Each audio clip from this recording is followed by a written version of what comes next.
สวัสดีครับวันนี้อยู่ที่ร้านโกเหลียงนะครับจังหวัดมหาสารคามหน้าวัดปัญชิมนะครับร้านนี้เป็นร้านที่อร่อยมากนะครับผมมากินบ่อยสมัยตอนที่ผมเป็นนักศึกษาฝึกสอนนะครับผมมากินที่นี่บ่อยมากเลยนะครับเป็นก๋วยเตี๋ยวเรือนะครับเดี๋ยวผมสั่งไปแล้วนะครับตอนนี้ผมกินเส้นเล็กนะครับเล็กธรรมดา2นะครับข้าวเปล่า1เดี๋ยวเจอกันนะครับเดี๋ยวถ่ายรูปให้ชม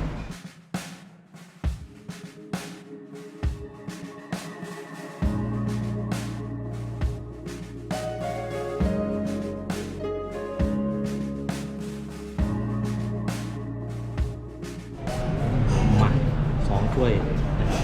กินแบบจุกๆไปเลยวันนี้คนก่อนร้านนี้เด็ดมากนะครับ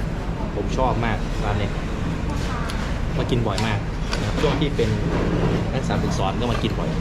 นะครับ2 ถ้วยละ50 บาท2 ถ้วยก็100ละ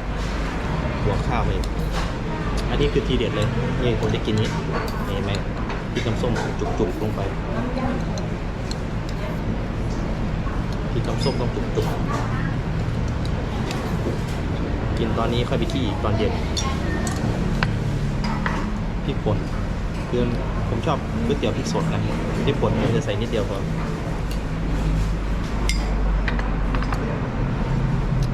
น้ำปลาแท้ตาอะไรก็ใส่ไป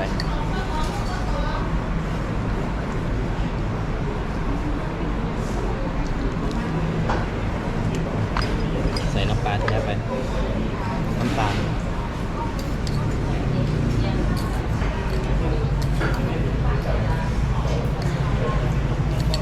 เป็น2 ช้อนโต๊ะกับ1 ช้อนชา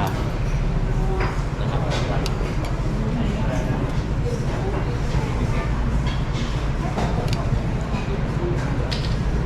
จากนั้นก็จะคนรสชาติยังเหมือนเดิม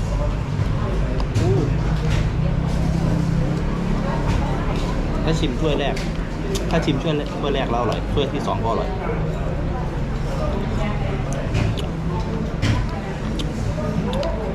ได้เลย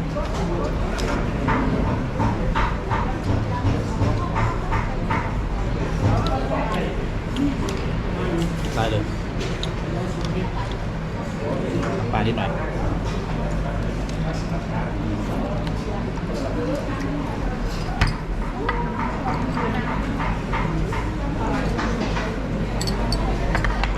ปลาอีกนิดแค่นี้แหละดูกินแบบนี้เลยโอ้โหแล้วขอน้ำส้มอีกหน่อยขอพริกน้ำส้มอีกหน่อย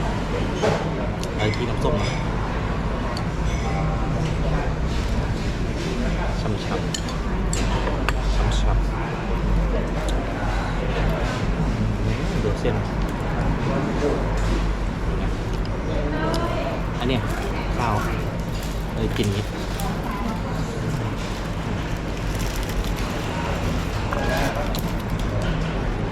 ดูเนื้อตับ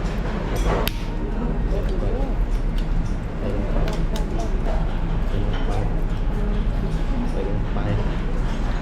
ได้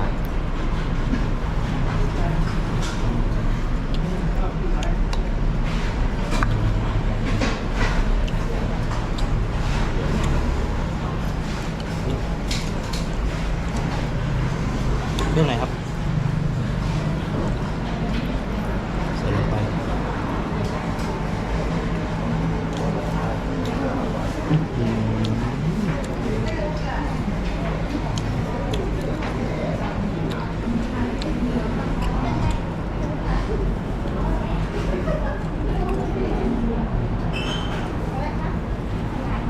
ชิ้นนี้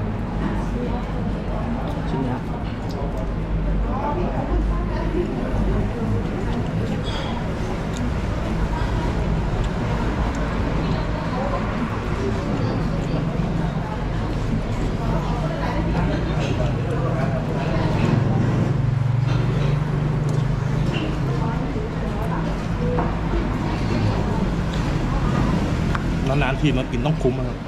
คือต้องคุ้ม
ก้านผักบุ้งนี่กรอบมากครับ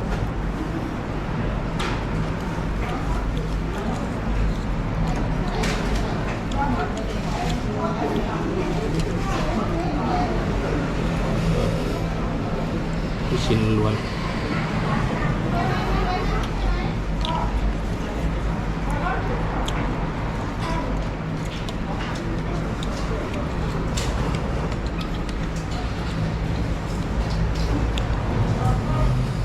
อันนี้เนื้อหมกโอ้โห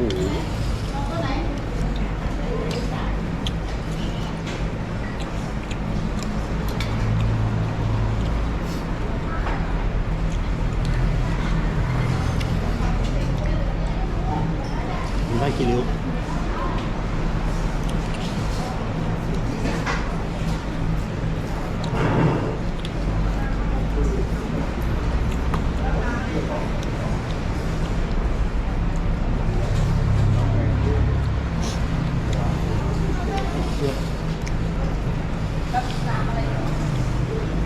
จุก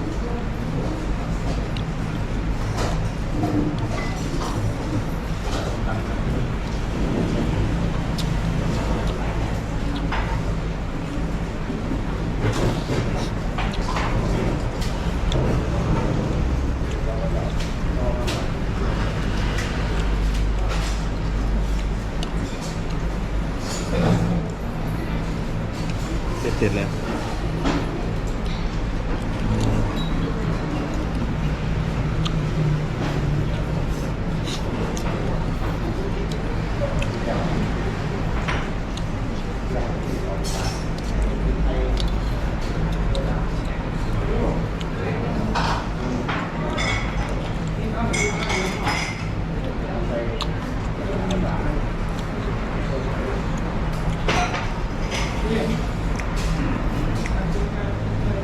ลูกชิ้นนะ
เอาเป็นว่าอร่อยมากๆแล้วกันร้านนี้โกเลี้ยงนะครับ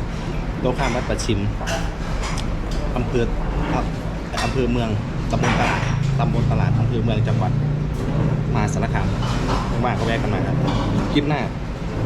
จะพาไปกินอะไรฝากกดติดตามกด Subscribe กดไลค์กดแชร์ผมด้วยสำหรับวันนี้สวัสดีครับ